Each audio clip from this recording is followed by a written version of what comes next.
Hello, હું doctor Anees Mansuri, consulting physician. આપ જોઈ રહ્યા છો કે આજકાલ ખૂબ ઠંડી વધારે પડી રહી છે.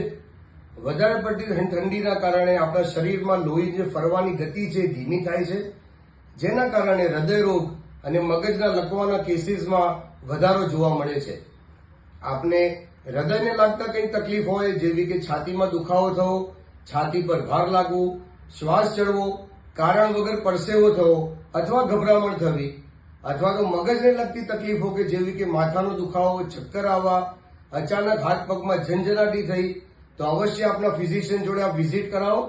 અને જો આપણે ડાયાબિટીસ છે, હાઇપરટેન્શન છે, હૃદય રોગની તકલીફ છે અને આપની કોઈ દવા ચાલી રહી છે, તો આ ઠંડીની અંદર દવા બિલકુલ બંધ ના કરતા નિયમિતપણે દવા લેજો અને અચૂક આપના ફિઝિશિયન જોડે નિયમિત વિઝિટ કરાવજો.